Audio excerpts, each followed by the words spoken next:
Hello everyone, welcome to 360 on History, your one-stop resource for blogs, podcasts and videos on science, history and nature.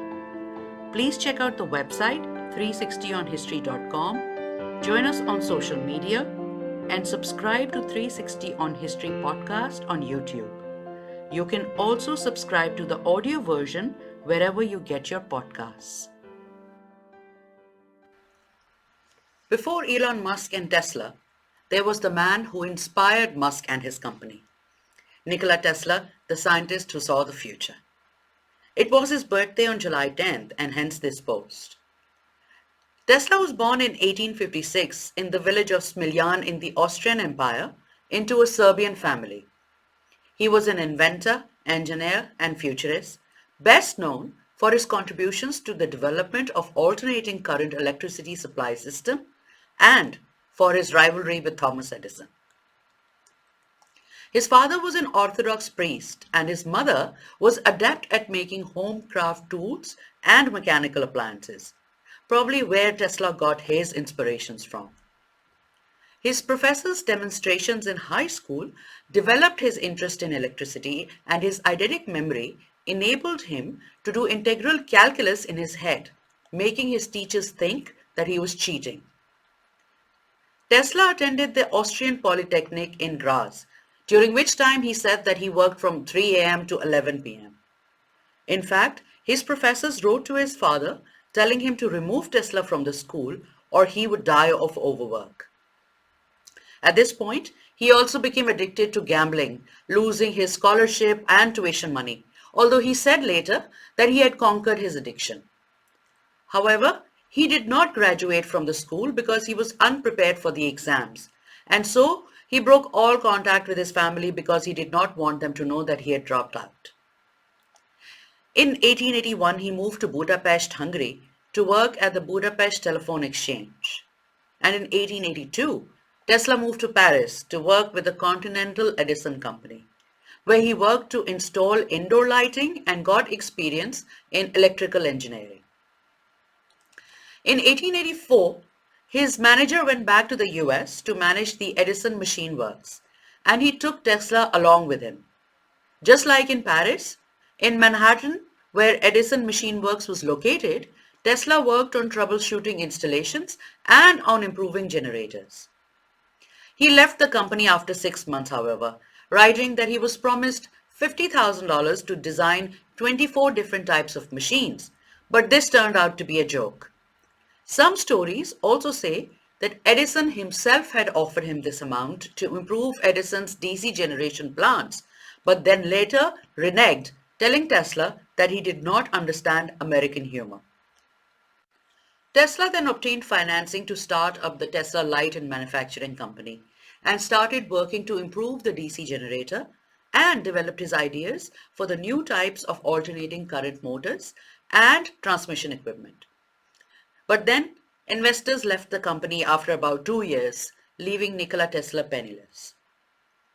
In 1887, he set up the Tesla Electric Company in Manhattan after getting new financial backing, and here he developed an induction motor, which ran on alternating current.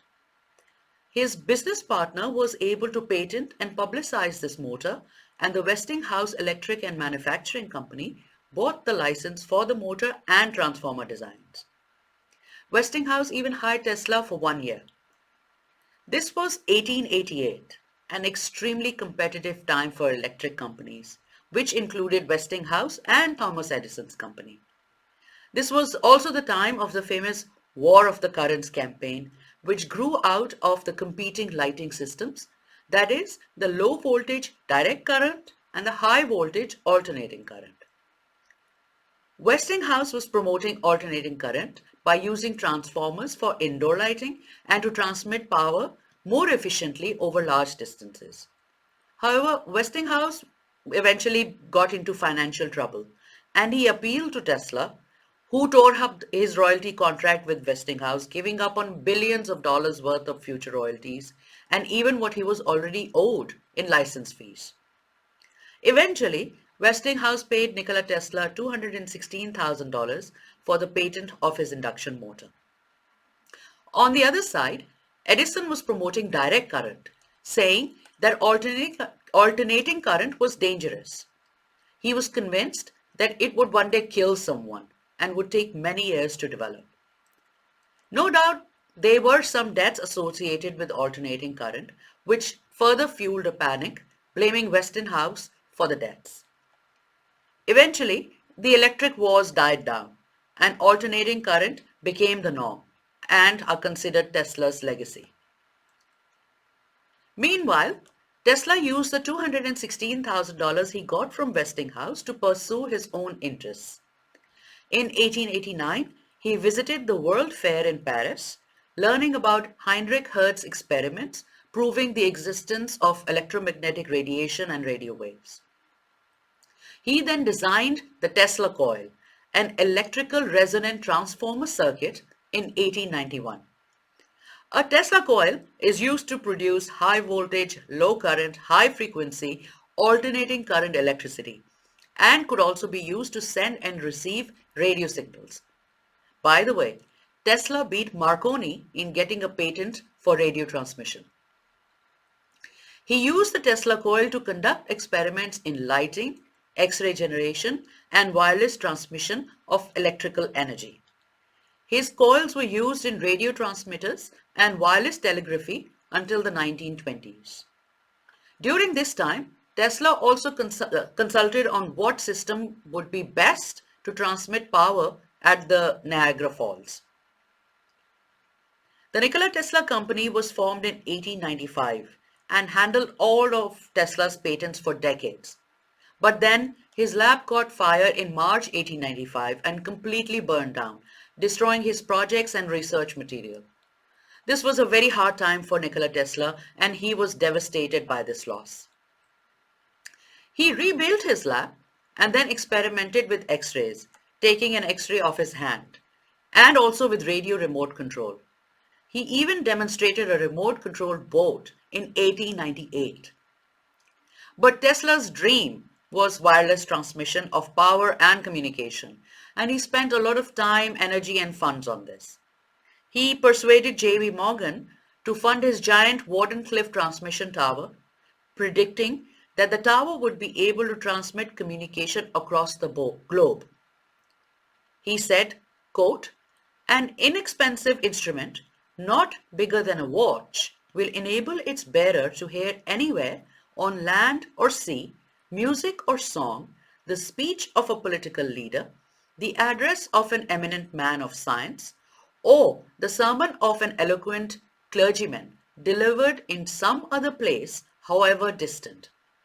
In the same manner, any picture, character, drawing, or print can be transferred from one place to another. Millions of such instruments can be operated from but one plant of this kind." Unquote. Basically, he predicted the World Wide Web as well as a smartphone and thought he could create them. Once again, he ran out of money, and this is the time Marconi was gaining fame. When Marconi sent his first ever radio transmission in 1901, Tesla complained that he had used 17 of his patents. He sued Marconi and lost, and it was eventually in 1943, after Tesla died, that the US Supreme Court upheld Tesla's claims and his contributions to radio communication. The uncompleted Wardenclyffe Tower became a relic, and Tesla started withdrawing from the world. He started showing signs of obsessive-compulsive disorder and high-functioning autism, shaking hands with people 3 times and then washing them 3 times. And he always had to have 18 napkins on his table. Towards the end of his life, he became obsessed with pigeons, especially a white female that he claimed to love as one would love a human being. When the pigeon died, Tesla claimed that he knew he had finished his life's work. He worked from 9 a.m., had dinner at exactly 10 past 8 p.m., and then continued working until 3 a.m. By this time, he was living at a hotel in New York, paid for by Westinghouse. In 1934, the New York Times reported that Tesla was working on a death ray capable of knocking down 10,000 enemy planes from the sky, which Tesla hoped to market to governments. Tesla was a genius and was considered a humanist. He regarded the subservience of women as a social ill. But he also held some very unsavory opinions, in particular being a proponent of eugenics.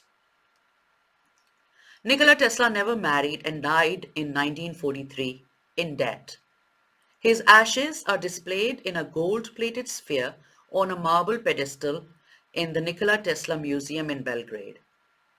This tortured genius, the man who saw the future, left behind a huge scientific legacy. Thank you for joining me on this trip down Tesla's life. See you again soon. Bye.